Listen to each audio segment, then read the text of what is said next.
Star education, cloud star education पर आपका स्वागत है। ये मेरा तीसरा वीडियो होने जा रहा है जो कि मैंने shall be and will be के ऊपर में बताया था। जैसा कि हम इंग्लिश सीख रहे हैं तो आपको इसकी ज़रूरत पड़ेगी। आप इंग्लिश इतना सीख जाएंगे कि आपको पढ़ना लिखना स्पोकन करने में प्रॉब्लम नहीं होगी, लेकिन वो सब कुछ सीखने से पहले आपको ये छोटी छोटी जानकारी है वो आपको सीखना पड़ेगा। जब तक आप इसे नहीं सीखेंगे तब तक आप आगे बढ़ नहीं पाएंगे। और वो लोग जो बोलते हैं ना 30 दिन की क्लास है, 12 दिन की क्लास है, 12 मिनट की वीडियो है, इसमें आपको सब कुछ समझ में आ जाएगा, आप इंग्लिश बोलने लगेंगे, 20 मिनट की वीडियो में टेंस सीख जाएंगे। ऐसा कुछ नहीं होता है। एजुकेशन लेना है तो आपको पेशेंस रखना पड़ेगा। चलिए हम शुरू करते हैं shall be and will be. ठीक है, देखिए हेडिंग डाल देते हैं शैल बी या विल बी।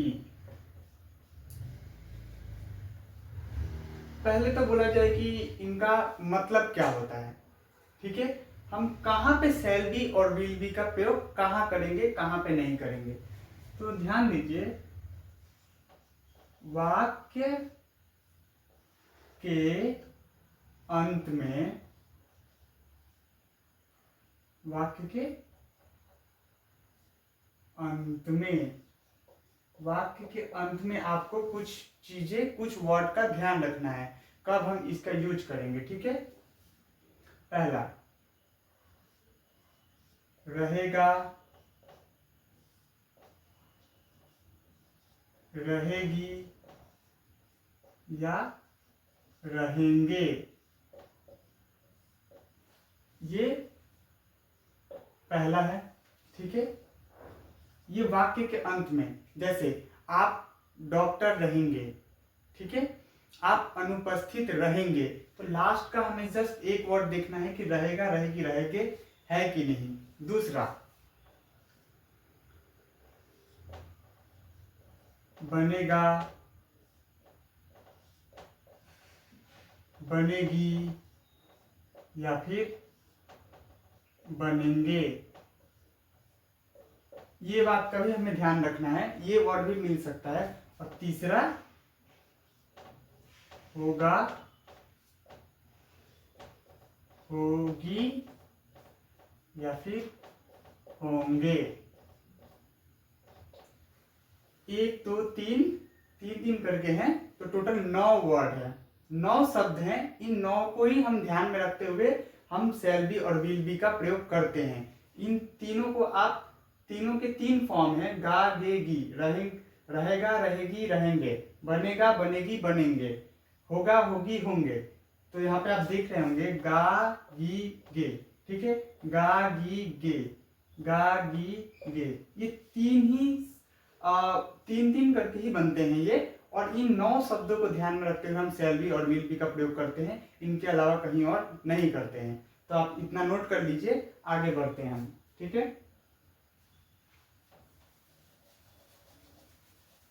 अब बात करते हैं कि सर शैल बी और विल बी का प्रयोग कहाँ करें। ठीक है, आइए बताता हूं। First person, first person, first person में 2 ही सब्जेक्ट होता है। ठीक है, पहला होता है आई एंड दूसरा होता है वी। तो आप आई और वी इन दोनों के साथ ही, ठीक है, ओनली आप शैल का प्रयोग कर सकते हैं, शैल बी। ये आई और वी की जगह ही शैल बी होगा। ठीक है, बाकी जितनी भी जगह हैं, बाकी जैसे हो गया यू, ही, सी, इट, या फिर कोई नाम हो सकता है। यहाँ पे नाम लीजिए प्रिया। ठीक है, कोई नाम हो गया, या फिर दे, द बॉयज, इटसेट्रा। इन सभी जगह पे हमें विल बी का प्रयोग करना है। तो आप समझ जाएं कि सेल बी आई और वी के साथ लगेगा, और जो विल बी है वो यू ही सी इट कोई नाम हो सकता है, दे द बॉयज, यानी अदर जितने भी सब्जेक्ट हैं उनके साथ विल भी लगेगा। ठीक है, इससे आपको पता चल गया आई और सेल बी और विल बी कहाँ कहाँ यूज होगा, किसके साथ होगा। लेकिन एक कंडीशन आती है, एक कंडीशन क्या होती है, जब 100% हम ट्रू होते हैं, जब भी किसी कार्य को लेकर जब हम 100% ट्रू होंगे, तब ये जो विल बी है ये उल्टा हो जाएगा, यहाँ पे विल बी आ जाएगा और ये सेल बी है वो इन सब जगह पे सेल बी लग जाएगा। ठीक है, वो हम आगे चर्चा करेंगे। पहले हम नॉर्मल इस बात को समझ जाएं कि सेल बी जो है आई और बी के साथ लगेगा और बाकी जितने भी अदर सब्जेक्ट हैं उनके साथ विल बी लगेगा। ठीक है, चलिए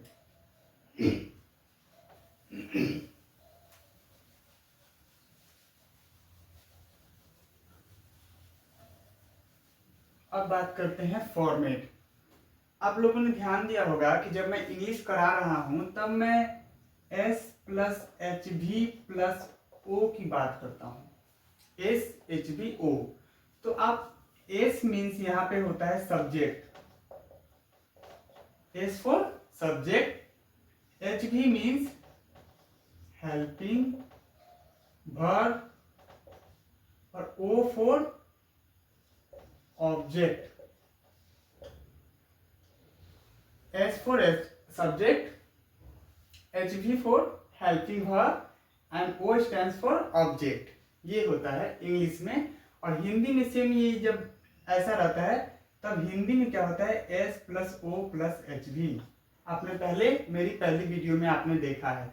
अगर आप पहली वीडियो नहीं देखे हैं तो आप पहला वीडियो जरूर देखें, उसके बाद दूसरा देखें, तीसरा उसके बाद देखें, तभी आपको ये थोड़ा अच्छे से समझ में आएगी, नहीं तो आपको समझने में थोड़ा प्रॉब्लम होगा। चलिए बात करते हैं। तो हम लोगों ने सीख लिया है कि कहाँ पे यूज होगा। अब कुछ सेंटेंस लेता हूं, मैं खुश रहूंगा। ठीक है, मैं खुश रहूंगा। दूसरा, आप उपस्थित होंगे। तीसरा, वह गर्ल की बात हो रही है यहाँ पे, लड़की, ओ सॉरी, वह, मैंने गर्ल ऑलरेडी लिख दिया है, वह डॉक्टर बनेगी।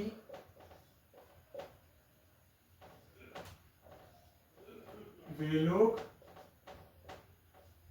नेता बनेंगे। आइए बात करते हैं। ये मैंने चार ही सेंटेंस लिया है। आप ध्यान दीजिएगा, मैं बहुत ज्यादा बताकर आपके ऊपर बर्डन नहीं डालना चाहता हूँ। मैं चाहता तो और भी बहुत सारे प्रैक्टिस करवा देता, लेकिन मैं गिने चुने ही शब्द दे रहा हूँ। आप वर्ड मीनिंग याद करते रहिए, फॉर्मेट एक ही होता है बनाने का। ठीक है, तो मैं खुश रहूंगा। देखिए यहाँ पे हिंदी में मैंने बोला था S plus O plus H भी होता है।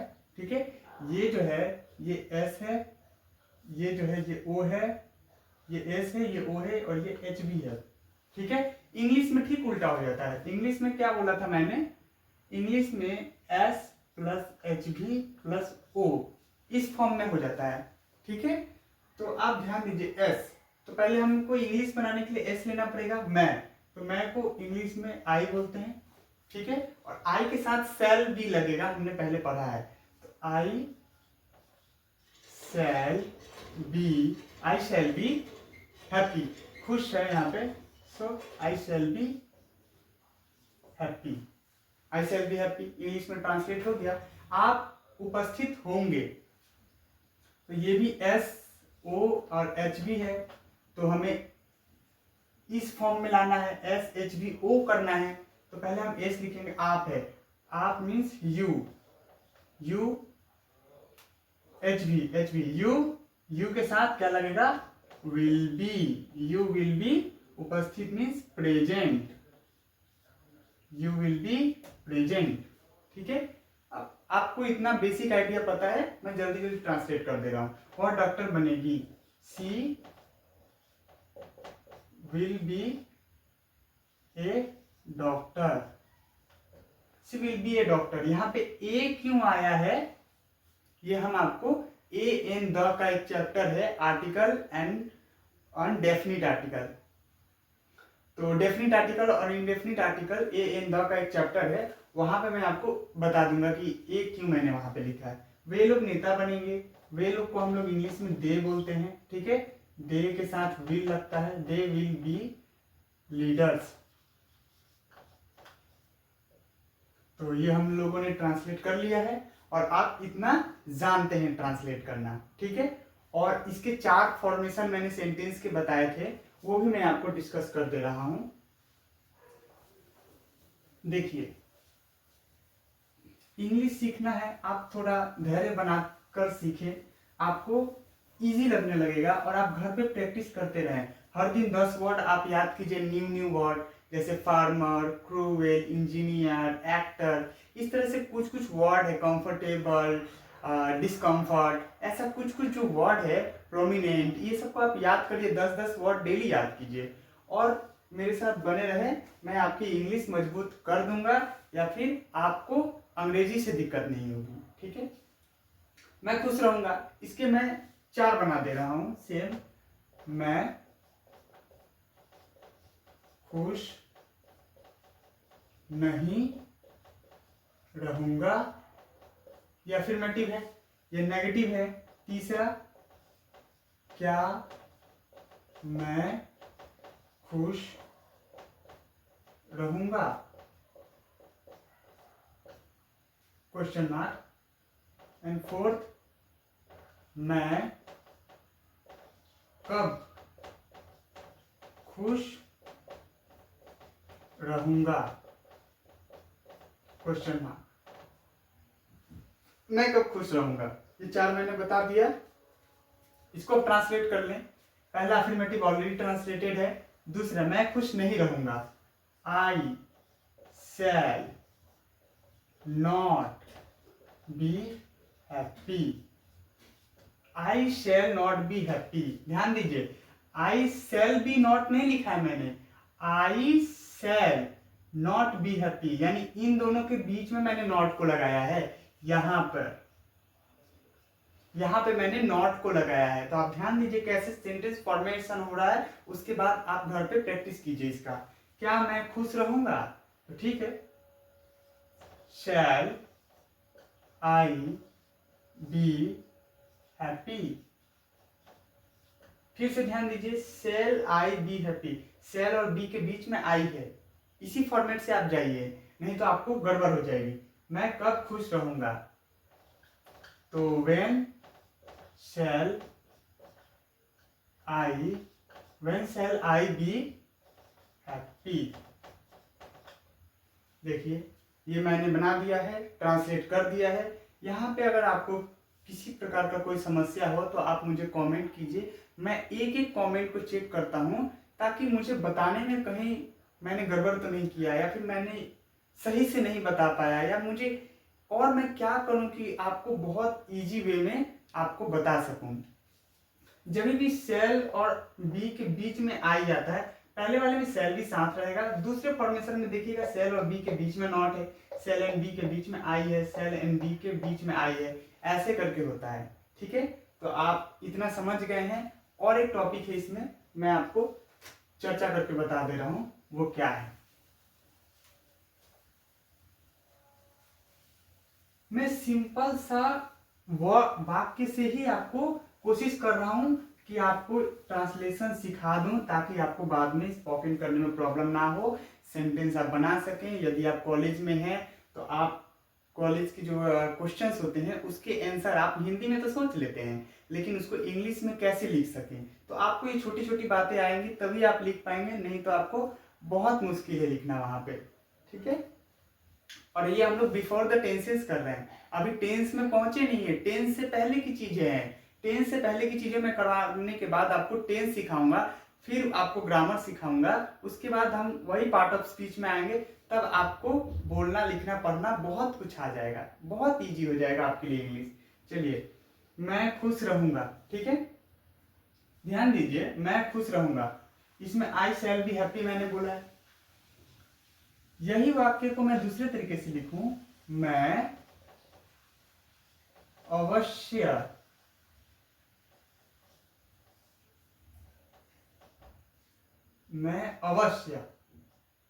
अवश्य को हम लोग हिंदी इंग्लिश में बोले श्योर। मैं अवश्य खुश रहूंगा, मैं अवश्य खुश रहूंगा। आप देखिए, मैं खुश रहूंगा ये नॉर्मल बात है, इसमें अगर मैं बोलूं तो ये बस ये 1% हो सकता है, 10% हो सकता है, 99% ये बात हो सकता है, लेकिन 100% ये जो है ये नहीं हो सकता। 100% ये बात नहीं हो सकता है कि मैं खुश रहूंगा, यानी मैं फ्यूचर की बात करूं तो मैं खुश रहूंगा, इसमें 100% पता नहीं चल रहा है। मैं खुश रहूंगा हो भी सकता है, नहीं भी हो सकता है, लेकिन जब मैं अवश्य खुश रहूंगा या फिर मैं अवश्य ही खुश रहूंगा, इसमें आप ध्यान दीजिए 100% हम लोगों को ये बात पता चल रहा है कि फ्यूचर में मैं जो हो खुश रहूंगा 100%। तो जब भी अवश्य अवश्य ये जो शब्द आ जाए, जब भी ये शब्द आए आपके इस चैप्टर में, इस वाक्य में, तो जब भी अवश्य शब्द यानी श्योर, यहाँ पे श्योरिटी की बात हो और 100% मैं अवश्य खुश रहूंगा, वह अवश्य डॉक्टर बनेगी, आप अवश्य खुश रहेंगे, आप अवश्य शिक्षक बनेंगे, तो जब अवश्य की बात आ जाए तब जो है ये शैल बी है, शैल बी को हम लोग चेंज करके विल बी में कन्वर्ट कर देते हैं, विल बी, ठीक है, विल बी का प्रयोग करते हैं। जैसे ये तो ठीक है, मैं खुश रहूंगा, आई शैल बी हैप्पी, लेकिन मैं अवश्य खुश रहूंगा, इसको जब हम अंग्रेजी में अनुवाद करेंगे तो आई विल बी हैप्पी, यानी शैल बी की जगह हमें विल बी का यूज करना पड़ेगा। तो अवश्य जहां भी आए वहां पे आप ध्यान दीजिए कि आपको विल बी का यूज करना पड़ेगा, यानी कि उल्टा हो जाएगा। जहां जहां शैल बी लगता था, इससे पहले मैंने बता दिया कहां कहां शैल बी लगता है, आई और वी के साथ शैल बी लगता है, आई फॉर मैं, वी फॉर हम लोग। आई का मतलब होता है मैं, वी का मतलब होता है हम सब या हम लोग, तो आई और वी के साथ शैल भी लगता है और बाकी सभी जगह विल भी लगता है। लेकिन जब अवश्य की बात आ जाए तब उल्टा हो जाएगा, तब आई और वी के साथ हो जाएगा विल बी और बाकी सब जगह शैल बी। यानी कि शॉर्टकट में मैं आपको ये बात बताऊं तो आप ध्यान दीजिए, इसको मैं थोड़ा देर के लिए मिटा दे रहा हूं क्योंकि मेरे अब जो बोर्ड है ये अभी बहुत छोटा है, बड़ा बोर्ड लेना पड़ेगा तब हम बहुत अच्छा से आपको बिना मिटाए बता पाएंगे। देखिए, जब वाक्य में अवश्य लिखा हो, अवश्य, अवश्य या फिर अवश्य ही, ठीक है, ये जो वर्ड है ये लिखा हो, जहां से सियोरिटी की बात पता चले, तब हम क्या करते हैं, आई एंड वी के साथ, आई और वी के साथ हम क्या करते हैं, विल बी का प्रयोग करते हैं, ठीक है। और बाकी सभी जगह you, he, she, it, Ram, they, the boys, इन सभी जगह, ठीक है, इटसेट्रा, हम क्या करते हैं, शैल बी का यूज करते हैं। तो ये डिफरेंस आपको समझ में आ गया है और आप इसे ध्यान से दीजिए। ये बहुत छोटी सी डिफरेंस है लेकिन बहुत काम की है। जब 100% की बात हो, सियोरिटी मीन्स 100%, 100% की बात हो, तब हम आई और बी के साथ विल भी कर देंगे और यू, शैल, बाकी जितने भी सब्जेक्ट हैं उनके साथ हम शैल भी कर देंगे, ठीक है। तो आप इस चैप्टर को, इस बात को समझ चुके हैं। और अगर आपको समझने में फिर से दिक्कत हो रही है तो मेरे वापस से इसी वीडियो को फिर से आप देखिए, क्योंकि मैंने जो बताने की मुझे चीज़ थी मैंने बता दिया है और मैं बहुत ज़्यादा प्रैक्टिस नहीं कर रहा हूँ। एक ही शब्द को उठाकर मैंने और भी आपके साथ प्रैक्टिस कर दिया है। आप इसी तरह के और भी शब्द जो हैं, किसान है, पोस्टमैन है, मिल्कमैन है, टीचर है, इंजीनियर है, डॉक्टर है, और भी जितने भी है ना, उनके साथ में सर्वेंट है, यानी कि नौकर है, मालिक है, व्यापारी है, इस तरह के सब्जेक्ट वर्ड के साथ, शब्दों के साथ आप इनका प्रयोग करते रहिए और आप आगे बढ़ते रहिए, आप पढ़ते रहिए। अगर आप नहीं पढ़ते हैं तो इंग्लिश तो आप सीख ही नहीं पाएंगे। इंग्लिश क्या, आप एजुकेशन के फील्ड में अगर आपके पास पेशेंस, धैर्य या फिर पढ़ने की कला नहीं है, नियमित रूप से आप अगर डेली नहीं पढ़ते हैं, if you are not studying for regularly, you will be lose, आप हार जाएंगे। ठीक है, आप कहीं के नहीं रह पाएंगे। तो आप हर दिन पढ़िए, हर समय पढ़िए और एजुकेशन को जागृत होकर पढ़िए। एक टाइम टेबल बना लीजिए कि मुझे इतना से इतना पढ़ना है, इतना से इतना मिलना है, इतना से इतना करना है। उसके बीच में कोई भी, कितना भी इंपॉर्टेंट पर्सन आपके बीच में इंटरफेयर करे, आप बिल्कुल भी उसकी बातों पे मत जाएं। आप पढ़ाई करिए, तभी आप इससे बाहर निकल सकते हैं। मैंने कुछ समय पहले विशेष साइकिल ऑफ पॉवर्टी बताया है कि गरीबी का जो कुचक्र है, यानी गरीबी बहुत गंदी है, बहुत गंदा चक्र होता है, उससे बाहर कैसे निकले, वो मेरा तीसरा वीडियो है। आप जरूर उस वीडियो को देखिए और इसको आप समझिए। इसके बाद हम दूसरे टॉपिक पे आते हैं। ठीक है, फिलहाल इतना ही, क्योंकि रात के 12 बज रहे हैं और मैं काम करके आने के बाद आपके लिए वीडियो बना रहा हूँ, वापस से ड्रेसअप तैयार करके, क्योंकि दिन में बहुत आप समझ सकते हैं कि मैं भी गरीब हूँ, आप भी गरीब हैं, तो बहुत ज़्यादा काम धंधा करना पड़ता है। हार्ड वर्क कीजिए, बहुत हार्ड वर्क कीजिए। आप बिना हार्ड वर्क करे तो आप कुछ कर ही नहीं पाएंगे। सच बात मानिए, कुछ नहीं कर पाएंगे, क्योंकि जो अमीर है, अमीरों के लिए एकदम पक्की सड़क बनी हुई है और गरीबों के लिए एकदम सड़क में कांटा, चम्मच, सब कुछ पड़ा हुआ है, खड्डा। इवन मैं बोलूँ कि सड़क ही नहीं है हमें आगे बढ़ने के लिए। तो आप पढ़ते रहिए। इसी के साथ जय हिंद, जय भारत, वंदे मातरम, नमस्कार।